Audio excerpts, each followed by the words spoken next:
അപ്പോസ്തലനായ പൗലോസ് ഗലാത്യർക്ക് എഴുതിയ ലേഖനം. മനുഷ്യരിൽ നിന്നല്ല, മനുഷ്യനാലുമല്ല, യേശുക്രിസ്തുവിനാലും അവനെ മരിച്ചവരുടെ ഇടയിൽ നിന്ന് ഉയിർപ്പിച്ച പിതാവായ ദൈവത്താലുമത്രേ. അപ്പോസ്തലനായ പൗലോസും കൂടെയുള്ള സകല സഹോദരന്മാരും ഗലാത്യ സഭകൾക്ക് എഴുതുന്നത്, പിതാവായ ദൈവത്തിങ്കൽ നിന്നും നമ്മുടെ ദൈവവും പിതാവുമായവന്റെ ഇഷ്ടപ്രകാരം ഇപ്പോഴത്തെ ദുഷ്ടലോകത്തിൽ നിന്ന് നമ്മെ വിടുവിക്കേണ്ടതിന് നമ്മുടെ പാപങ്ങൾ നിമിത്തം തന്നെത്താൻ ഏൽപ്പിച്ചു കൊടുത്തവനായി നമ്മുടെ കർത്താവായ യേശുക്രിസ്തുവിങ്കൽ നിന്നും നിങ്ങൾക്ക് കൃപയും സമാധാനവും ഉണ്ടാകട്ടെ. അവന് എന്നേക്കും മഹത്വം. ആമേൻ. ക്രിസ്തുവിൻ്റെ കൃപയാൽ നിങ്ങളെ വിളിച്ചവനെ വിട്ട് നിങ്ങൾ ഇത്ര വേഗത്തിൽ വേറൊരു സുവിശേഷത്തിലേക്ക് മറിയുന്നത് കൊണ്ട് ഞാൻ ആശ്ചര്യപ്പെടുന്നു. അത് വേറൊരു സുവിശേഷം എന്നല്ല. ചിലർ നിങ്ങളെ കലക്കി ക്രിസ്തുവിൻ്റെ സുവിശേഷം മറിച്ചു കളവാൻ ഇച്ഛിക്കുന്നു എന്നത്രേ. എന്നാൽ ഞങ്ങൾ നിങ്ങളോട് അറിയിച്ചതിന് വിപരീതമായി ഞങ്ങളാകട്ടെ, സ്വർഗത്തിൽ നിന്നൊരു ദൂതനാകട്ടെ നിങ്ങളോട് സുവിശേഷം അറിയിച്ചാൽ അവൻ ശപിക്കപ്പെട്ടവൻ. ഞങ്ങൾ മുൻപ് പറഞ്ഞതുപോലെ ഞാൻ ഇപ്പോൾ പിന്നെയും പറയുന്നു, നിങ്ങൾ കൈക്കൊണ്ട സുവിശേഷത്തിന് വിപരീതമായി ആരെങ്കിലും നിങ്ങളോട് സുവിശേഷം അറിയിച്ചാൽ അവൻ ശപിക്കപ്പെട്ടവൻ. ഇപ്പോൾ ഞാൻ മനുഷ്യരെയോ ദൈവത്തെയോ സന്തോഷിപ്പിക്കുന്നത് അല്ല, ഞാൻ മനുഷ്യരെ പ്രസാദിപ്പിപ്പാൻ നോക്കുന്നുവോ?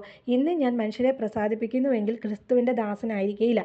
സഹോദരന്മാരെ, ഞാൻ അറിയിച്ച സുവിശേഷം മാനുഷ്യമല്ല എന്ന് നിങ്ങളെ ഓർമ്മിപ്പിക്കുന്നു.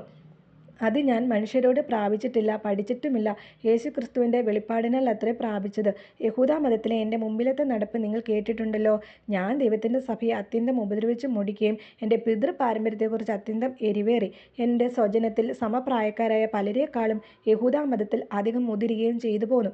എങ്കിലും എൻ്റെ ജനനം മുതൽ എന്നെ വേർതിരിച്ച് തൻ്റെ കൃപയാൽ വിളിച്ചിരിക്കുന്ന ദൈവം തൻ്റെ പുത്രനെക്കുറിച്ചുള്ള സുവിശേഷം ഞാൻ ജാതികളുടെ ഇടയിൽ അറിയിക്കേണ്ടതിന് അവനെ എന്നിൽ വെളിപ്പെടുത്തുവാൻ പ്രസാദിപ്പിച്ചപ്പോൾ ഞാൻ മാംസരക്തങ്ങളോട് ആലോചിക്കുകയോ എനിക്ക് മുമ്പേ അപ്പോസ്തലന്മാരായവരുടെ അടുക്കൽ യെരുശലേമിലേക്ക് പോകുകയോ ചെയ്യാതെ നേരെ അറബിയിലേക്ക് പോകുകയും ദമസ്കോസിലേക്ക് മടങ്ങിപ്പോരുകയും ചെയ്തു.